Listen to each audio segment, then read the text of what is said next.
tema comportamento suicida decorrente de estados depressivos, ansiosos e o suicídio em si se tornou um assunto de importância de saúde pública, dada a alta incidência que tem apresentado nos últimos tempos. Preocupados com esta incidência crescente nas várias faixas etárias, vamos entrevistar a assistente social Lucimara, cuja tese de mestrado versou sobre esse assunto. Assistam comigo. Eu sou Ana Helena, médica, empresária, e hoje o nosso programa Saúde em Foco vai abordar o tema depressão e comportamento suicida. No mundo acontecem 1 milhão de mortes por ano por suicídio. Isso equivale a uma morte a cada 40 segundos. Para vocês terem uma ideia, o Brasil está entre os 10 países onde tem o maior número de suicídio no mundo. E o nosso estado, Mato Grosso do Sul, ocupa o 3º lugar no país no índice geral. Então, assim, suicídio, mortes por suicídio e comportamento suicida e a depressão que está associada a tudo isso é um problema de saúde pública e que tem um impacto não só nas estatísticas como número, mas também em todo esse grupo familiar que é diretamente afetado por esse tipo de ato. Eu convidei hoje Lucimara Magalhães, assistente social, que defendeu sua tese de mestrado justamente nesse tema, depressão e comportamento suicida. Então, Lucimara, eu gostaria que você começasse nos falando qual a diferença dessas duas palavras, comportamento suicida, suicídio, e qual é essa relação com a depressão e principalmente o porquê você resolveu, dentro do seu mestrado em saúde pública, abordar esse tema. Começa com a depressão, né? Os dados que a Ana trouxe. Uma depressão não tratada, ela tem desdobramentos, entre eles o comportamento suicida, que é a pessoa estar em sofrimento e estar se autoagredindo, realizando procedimentos de dar fim à vida. Esse é o comportamento suicida. E todos os dados estatísticos que nós temos indicam o suicídio. O comportamento suicida, ele é muito maior, porque ele ainda não é tabulado, mas é possível se fazer e se trazer esses dados.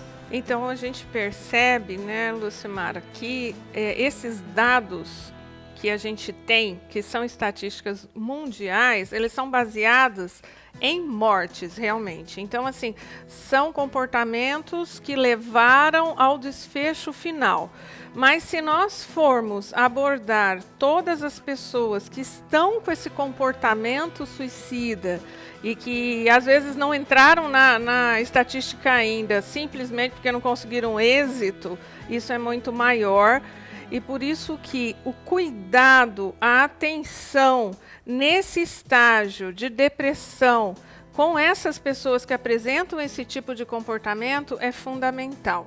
Eu gostaria que você abordasse um pouco agora as causas desse comportamento suicida. O suicida, ele nasce suicida? Como que é isso baseado nos dados que você levantou na sua pesquisa? Não, ele não nasce suicida. Existe um conjunto de fatores que nós chamamos de biopsicossociais. Existem sim alguns fatores hereditários, existem os fatores fisiológicos e o contexto social. Dados recentes indicam que o contexto social, os fatores externos, são muito maiores do que os internos, nas questões de fatores hereditários ou situações no qual a pessoa passa por uma dificuldade financeira, com algum outro trauma, uma violência. São fatores que a pessoa pode passar por um processo depressivo, pode superar a situação ou não, levar consigo esse trauma, esse desfecho e desenvolver o comportamento suicida, que a gente tem visto muito na mídia. Sem dúvida.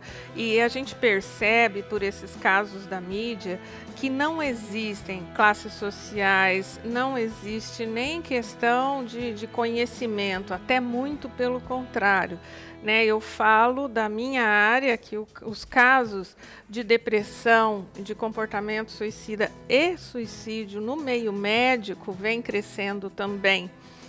E o agravante, né, dos médicos é que eles sabem e têm à sua mão como praticar o suicídio de uma forma muito eficiente, e isso é bastante preocupante.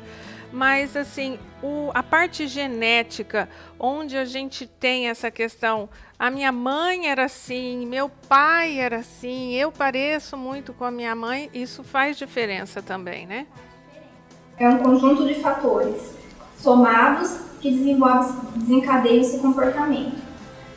O que chama a atenção, como você disse, é que a classe médica, ela sabe como fazer. Se ela está no estado de sofrimento psíquico, ela conhece os meios, então é muito mais letal. Então é interessante, é importante ficarmos atentos, se aprofundar no assunto, tentar entender, desmistificar alguns dogmas em relação ao comportamento suicida, de que são pessoas fracas. Sempre tristes, sempre depressivas e às vezes não tem, justamente. Oscilam muito entre a depressão e a ansiedade.